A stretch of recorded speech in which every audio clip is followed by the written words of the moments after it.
ഇടുക്കിയിലെ ഹൈറേഞ്ചിൽ വീശിയടിച്ച കാറ്റിൽ ആയിരക്കണക്കിന് ഏത്തവാഴകൾ നിലംപൊത്തി. 2 മാസത്തിനുള്ളിൽ വിളവെടുക്കാമെന്ന പ്രതീക്ഷയിൽ കർഷകർ നട്ടുവളർത്തിയ വാഴകളാണ് ഒടിഞ്ഞു വീണത്. അടിമാലിയിൽ നിന്നും തയ്യാറാക്കിയ റിപ്പോർട്ട്.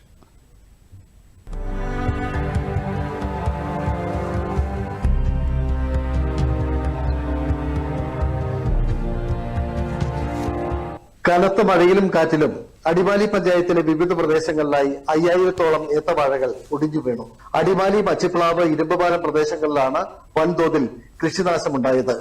അടിമാലി സ്വദേശികളായ ബാബു, പോൾ, ബെന്നി, വിൽസൺ എന്നിവർ ചേർന്ന് സ്ഥലം പാട്ടത്തിനെടുത്ത സ്ഥലത്തെ 2000-ഓളം ഏത്തവാഴകൾ കാറ്റിൽ ഒടിഞ്ഞു വീണു.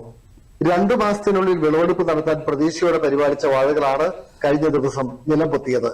ഇവിടെ 4000-ഓളം വാഴകളാണ് ഇവർ കൃഷി ചെയ്യുന്നത്. കടം വാങ്ങിയും പണം പലിശക്കെടുത്തും കൃഷി ചെയ്ത മലയോര മേഖലയിലെ കർഷകർക്കാണ് ദുരിതം നേരിട്ടത്. കഴിഞ്ഞ ഒരാഴ്ചയ്ക്കുള്ളിലുണ്ടായ ശക്തമായ കാറ്റിൽ വിളവെടുപ്പിന് ഭാഗമായ ഏത്തവാഴകളാണ് മലയോര മേഖലയിൽ ഒടിഞ്ഞു വീണത്. വെള്ളത്തൂവൽ, കൊന്നത്തടി പഞ്ചായത്തുകളിലും വൻ കൃഷിനാശമുണ്ടായി. കൃഷിയിടങ്ങളിൽ അവശേഷിക്കുന്ന വാഴകളുടെ ഇലകൾ പഴുത്തു നിൽക്കുന്നതിനാൽ ഇനിയും കുലകൾ ഒടിഞ്ഞു വീഴാനുള്ള സാധ്യതയുണ്ടെന്ന് കർഷകർ പറയുന്നു. അടിമാലി പഞ്ചായത്തിൽ ഇപ്പോൾ കൃഷി എന്ന് പറഞ്ഞാൽ അവരുടെ 8000-ഓളം വാഴ, 8000-ൽ മുകളിൽ വാഴ കൃഷിക്കാരെ ഈ കാറ്റിലും മഴയിലും ഒടിച്ച് നശിച്ചിട്ടുണ്ട്. ഞങ്ങൾക്കിപ്പോൾ എന്ന് പറഞ്ഞാൽ 2 മാസം കൂടെ കഴിഞ്ഞാൽ ഞങ്ങൾക്കിത് വിളവെടുക്കാമായിരുന്നു. ഇതിപ്പോൾ എന്ന് പറഞ്ഞാൽ ഞങ്ങൾക്ക് കണക്ക് കൂട്ടാൻ ഇത് ഏതാണ്ട് ഒരു 6000-ഓളം വാഴയുണ്ട്. അതിൽ നിലവിൽ ഇപ്പോൾ എന്ന് പറഞ്ഞാൽ 2500-ഓളം വാഴ ഇപ്പോൾ എന്ന് പറഞ്ഞാൽ പൂർണ്ണമായിട്ട് നശിച്ചു പോയിട്ടുണ്ട്.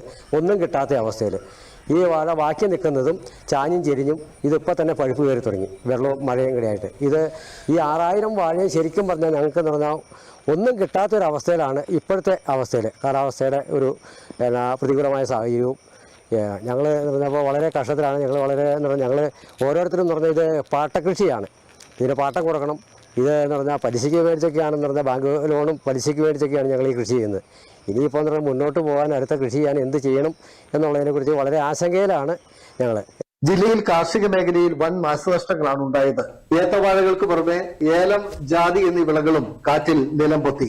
ജില്ലയിൽ 300 ഹെക്ടർ സ്ഥലത്ത് കഴിഞ്ഞ 2 ആഴ്ചയ്ക്കുള്ളിൽ കൃഷിനാശമുണ്ടായി. 2500-ലേറെ കർഷകർക്കാണ് കൃഷിനാശം നേരിട്ടത്. വാഴ കർഷകർക്ക് മാത്രം 2 കോടിയോളം രൂപയുടെ നഷ്ടമുണ്ടായതായി കണക്കാക്കുന്നു. കർഷക സ്വപ്നങ്ങൾ തകർന്നടിഞ്ഞ അടിമാലിയിൽ ഒരു കൃഷിയിടത്തിലാണ് ഞാൻ നിൽക്കുന്നത്. അടിമാലി ഗ്രാമപഞ്ചായത്തിൽ മാത്രം 8000-ഓളം വാഴയാണ് കാറ്റിൽ കടപുഴകി വീണത്. അടിമാലിയിൽ നിന്നും ആന്റണി മുനിയറ, ദൂരദർശൻ ന്യൂസ്.